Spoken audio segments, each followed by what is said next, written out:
miracle worker. Thousands followed him. They hung on his every word. They saw the amazing things he did. This man's name is Jesus.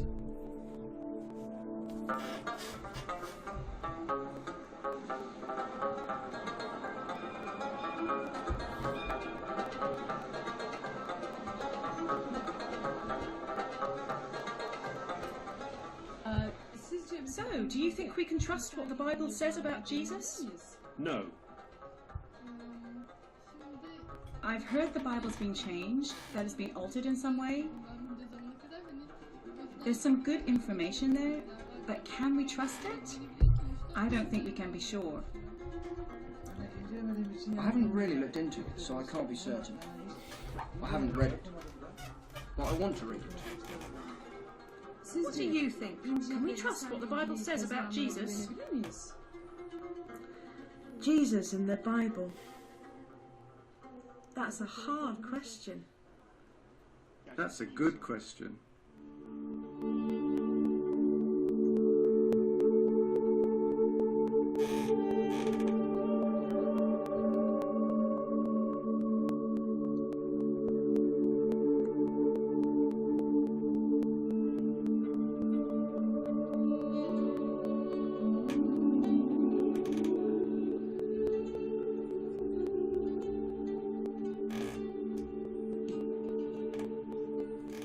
If you open a Bible, what do you find? Books within a book, history books, poetry, intriguing prophecies, revolutionary teaching. Books gathered into the Old Testament and the New Testament. And right at the beginning of the New Testament, the 4 accounts of the life of Jesus, written by 4 men. Matthew, John, Mark, and Luke. But how can we be sure that what they wrote 2,000 years ago is what we read in a Bible today? And what is it that they tell us about Jesus? We have a number of accounts of the birth, the life, the suffering, the death and the resurrection of Jesus in the 4 stories of Jesus' life, Matthew, Mark, Luke and John. He was born in Bethlehem. We find also that he was, with his family at an early age, a refugee in Egypt. And the Egyptian people still remember that and honor it. The family finally settled in northern Palestine, in a dusty hillside town called Nazareth, not far from the Sea of Galilee. Jesus' father was a carpenter, and like all boys, Jesus learned a trade. But he chose a different path. At the age of 30, Jesus left home and became a teacher, traveling from place to place with a message of hope for all who would listen. Much is known about his life, his teachings, which have inspired so many people down the centuries, not only Christians, but many other people. His miracles are widely known. Both Christians and non-Christians have confidence in Jesus as someone who worked miracles, never for himself incidentally, but for people in need. When Jesus arrived in Jerusalem, he was greeted by the crowds as the Messiah who was expected. And he continued with his teaching and his work in Jerusalem, but there was more and more animosity towards him by the leaders, political and social and religious. This eventually led to his arrest and his suffering at the hands of the Jewish people, but also the Romans, and to his execution on the cross, a particularly cruel way of putting someone to death.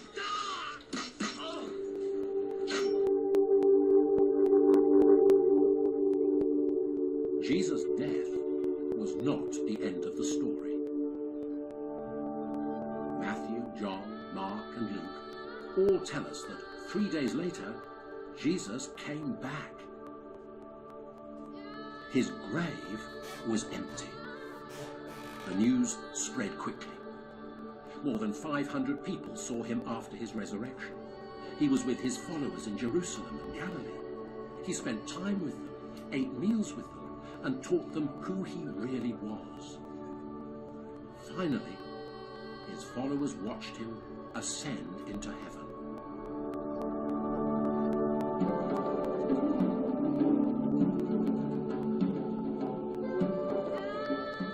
What happened next was equally remarkable. The number of Jesus' followers increased rapidly. Only a few months after his resurrection, we know that there were as many as 5,000 men, plus women and children. Many of these people had gathered in Jerusalem from Rome, Greece, Turkey, North Africa, and the Middle East. And when these first Christians returned home with their new faith, the numbers increased again.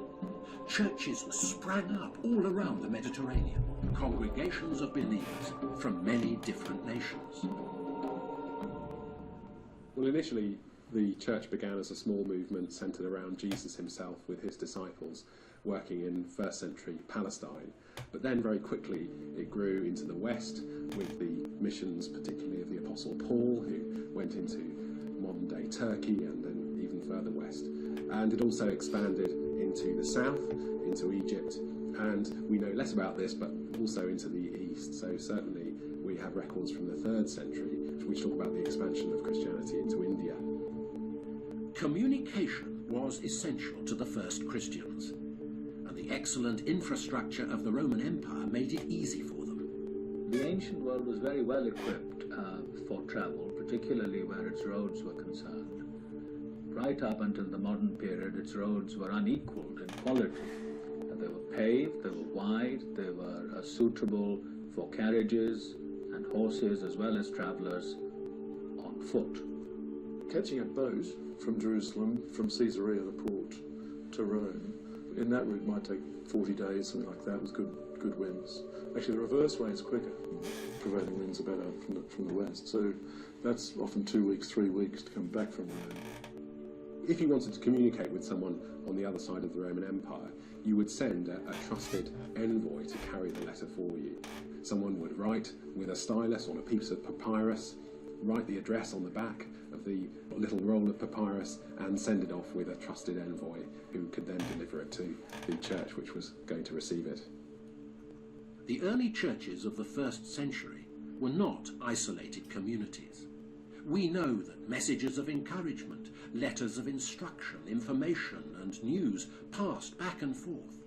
37 AD, Emperor Tiberius died, and news reached Jerusalem within 5 weeks of his death. So that's a mark of how quick things could travel. Christians were quick to take advantage of new technology. Indeed, the story of the Bible is the story of technological progress, because at first there were papyrus scrolls that had to be rolled up and were rather bulky to carry around. Then there were little notebooks that people had put together, and the virtue in them was that the papyrus could be written on both sides.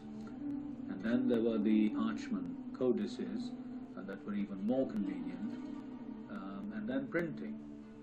Late in the 15th century, a man named Gutenberg invents the printing press. We begin the process of having printed books. In the earliest printing, things aren't mass-produced. Erasmus's Greek New Testament, we know, sold 3,300 copies, the first ever published Greek New Testament.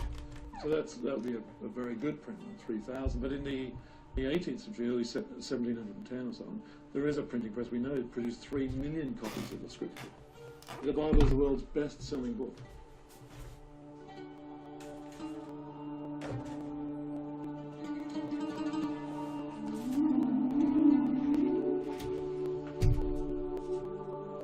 Matthew, John, Mark, Luke.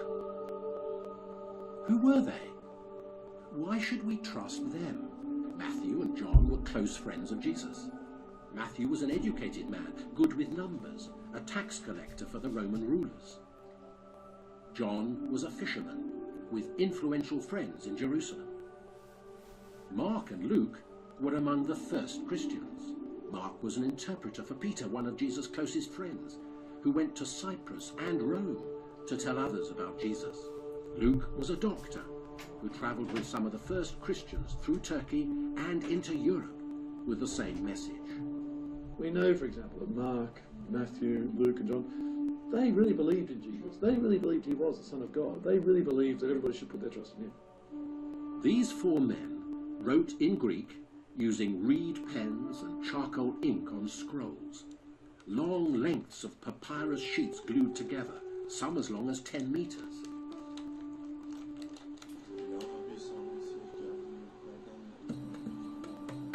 Papyrus grows in the marshlands of Egypt, a tall reed up to 3 meters in length with a sticky white pith. For thousands of years, this plant has been harvested and used to make thin, flexible pages suitable for writing on. In the 1st century, papyrus was a vital commodity for communication.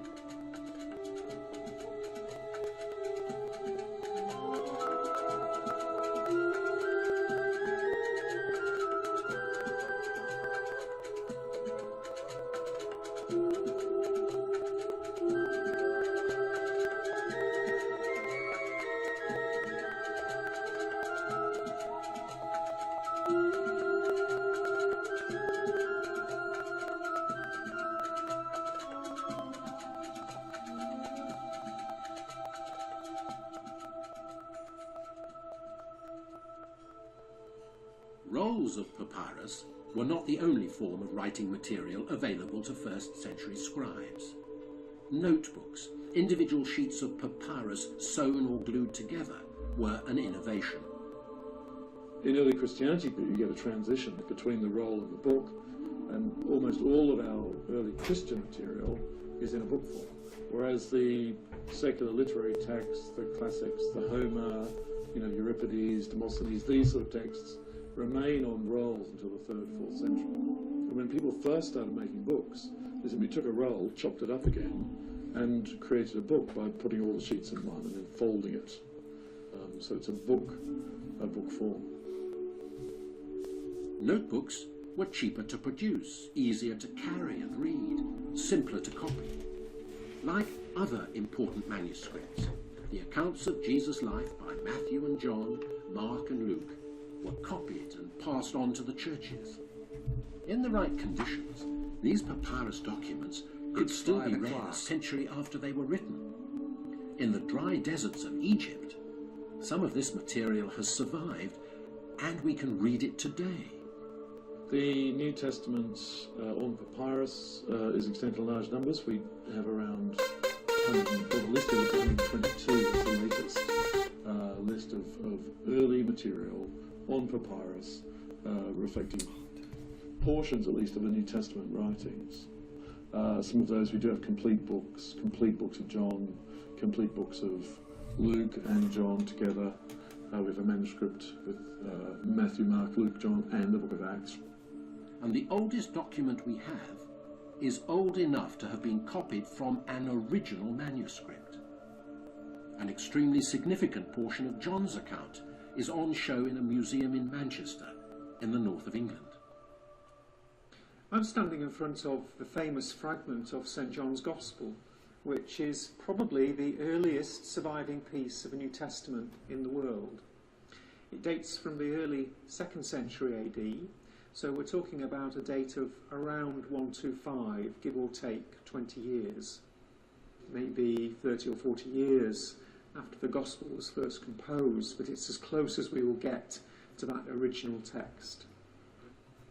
It's written on both sides, which indicates that this is a leaf from a book.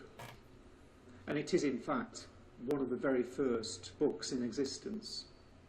The passage is where Christ is questioned by Pontius Pilate just before the crucifixion. Pilate asks Jesus what is truth, and we actually have the Greek word aletheia on the reverse of the fragment. The fragment is hugely important for our understanding of the composition and spread of the New Testament, and particularly of John's Gospel at a comparatively early date. There are over 120 papyrus documents, fragments and longer pieces that we have today. But in addition to these, there are about 300 or so parchment codices, and these range from the 4th century right up to the 10th or 11th centuries. From around the 3rd century, we have a kind of transition in the evidence, where the papyrus continues to be used for the New Testament manuscripts, but also animal skin, what we call parchment, sometimes vellum. Parchment is used for the production of books, and they're much stronger books. As all of a sudden in the 3rd and 4th century, you can create a book which contains a large number of documents, which previously had to be separate. The whole New Testament could be contained within a parchment book. The whole Bible, Greek Old Testament and Greek New Testament, could be contained in the vast Greek Bibles produced in the 4th and 5th century. Papyrus survives only in the dry sands of Egypt. Parchment survives in libraries around the world. St. Catherine's Monastery sits at the foot of one of the world's most sacred mountains, Mount Sinai in Egypt. In 1844, Dr. Konstantin von Tischendorf, a German researcher, visited the monastery and rescued a bundle of parchment sheets from burning. They were portions of an ancient Bible. 15 years later, he visited again, and on his final evening was astounded to be shown a copy of a Bible held in the safekeeping of the monastery steward, a huge sheaf of parchment leaves wrapped in a red cloth. Now known as the Codex Sinaiticus, this great book was an immensely significant piece of evidence for the reliability of the New Testament accounts of Jesus. Tischendorf persuaded the monastery to part with this precious possession, and he carried it to Russia for copying and publishing. In 1933, the Russian government sold the manuscript to Britain. Now it is housed in the British Library in London. Well, one of the most important parchment codices of the New Testament, in fact the whole Bible, is the Codex Sinaiticus. I have a copy of it here. And this is a 4th century parchment codex, initially containing originally the whole Greek Bible. It's a fantastic piece of book technology. One of our great treasures, really. There are some Greek and Roman authors where there are a lot of manuscripts in evidence for them. So, for example, Homer, one of the greatest of the classical poets, has survived in hundreds of pieces of fragments. But in general, Roman historians only survive in a handful of copies, 3 or 4 or 5 or 6 copies, sometimes very late copies. But with the New Testament, we have hundreds of fragments and some complete manuscripts from very, very close to the time of the 4 Gospels, the 4 accounts of Jesus' life, having been written. We have manuscripts of a good type, substantial manuscripts, from every century. It's one of the great things that separates the New Testament from anything else, evidence from down the centuries. Good manuscripts from the 4th, the 5th, the 6th, the 7th, the 8th, every century. So what goes into a modern scholarly Greek New Testament is based not only on 500 years of study, but actually on manuscripts that go back 1,800 years to the 2nd century. We know that complete accounts of Jesus' life are found on parchment codices of the 4th century. And there's an extraordinary amount of evidence in papyrus documents, dated only decades after the first accounts were written. All proof that the Jesus accounts we read today are the same as those written 2,000 years ago. But why did early Christians trust these accounts? Like us, they wanted to know the real story. Luke is adamant he has done thorough research. Reports of these things were handed down to us. There were people who saw these things for themselves from the beginning and then passed the word on. John's account is verified as true by others. They added this to what he had written. We know that what he said is true.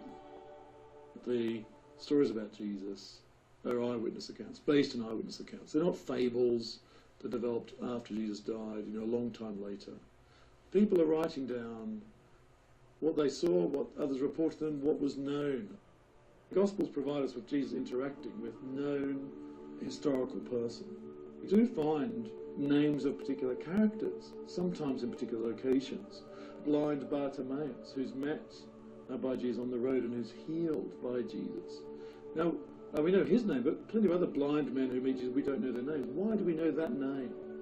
Is it quite likely, I think, because actually it was Bartimaeus who added his testimony to the other stories. Simon of Cyrene, who carried the cross on the road to Golgotha.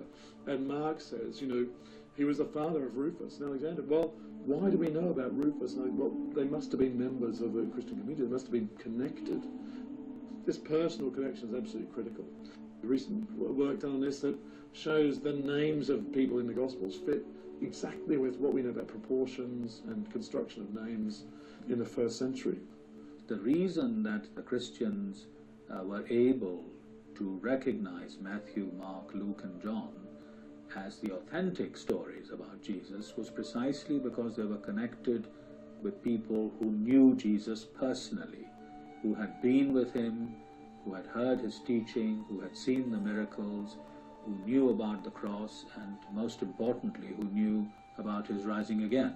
The four accounts of Jesus in the New Testament give a very realistic picture of first century Palestine in what they say about the temple, in what they say about the festivals, and in the way they agree also with Jewish and Roman historians about what happened to Jesus in his lifetime. The events of Jesus' trial and death are anchored in historical reality. We know from sources outside of the New Testament that Caiaphas, who's the high priest recorded in the four accounts of Jesus' life, was high priest at the time. From archaeological evidence, such as his tomb, we know that the Roman governor of Palestine at the time, Pontius Pilate, we know that he was governor at the time because a Roman historian called Tacitus records that. Geographically, they are accurate. They describe the life of the times. They have not been written from somewhere else, as it were, because of the intimate knowledge that they have of the culture and the context. Recognition of the trustworthiness of these accounts started early. Matthew and Mark's accounts are mentioned together around AD 110. Luke's account was definitely being used in churches earlier than AD 140. And around AD 180, one of the early church leaders, Irenaeus, based in France, confirmed the grouping of Matthew, John, Mark, and Luke together.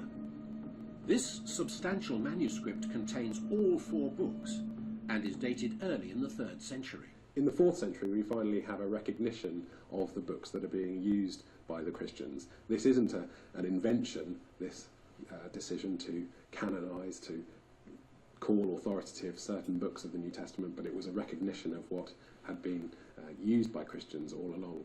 The New Testament has been subjected to very detailed investigation, much more detailed probably than any other Greek or Roman piece of literature, and it stood the test of time.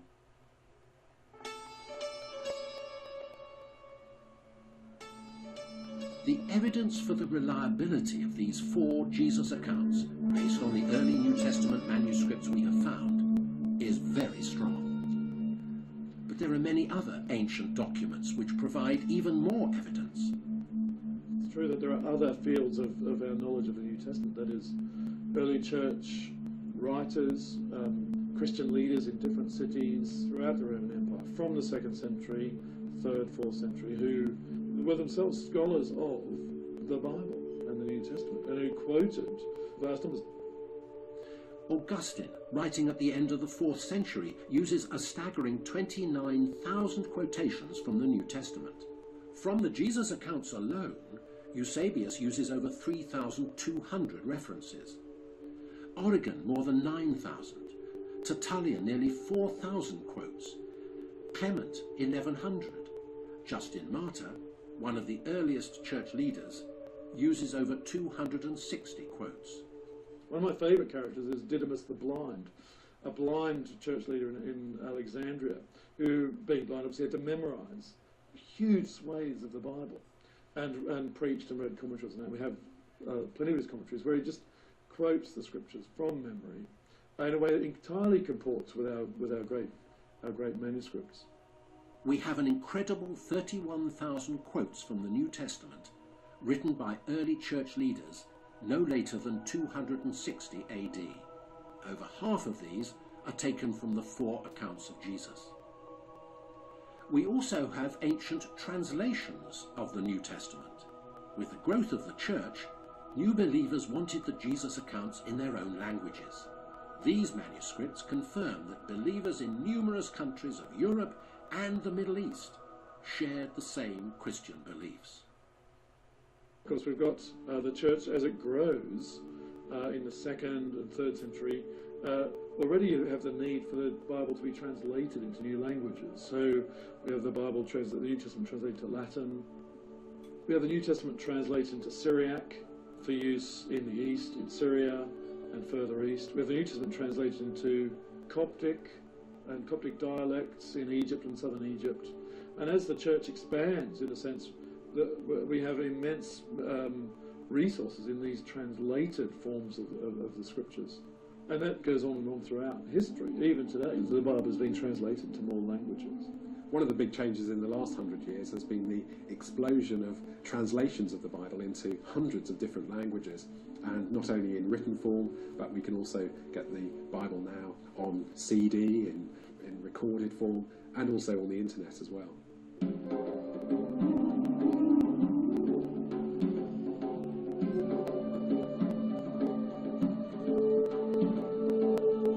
When we look at the evidence for the reliability of the 4 accounts of Jesus, written by Matthew and John, Mark and Luke, we find that we have more manuscripts, more translations into more languages, and more quotations than any other 1st century writings.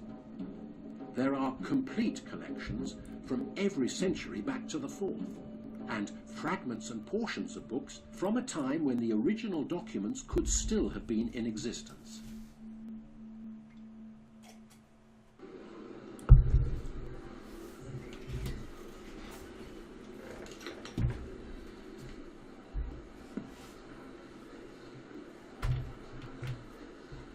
When we ask a simple question, the accounts of Jesus, written 2,000 years ago by Matthew and John, his close friends, and by Mark and Luke, his first followers, are they the same as those we read in the New Testament today?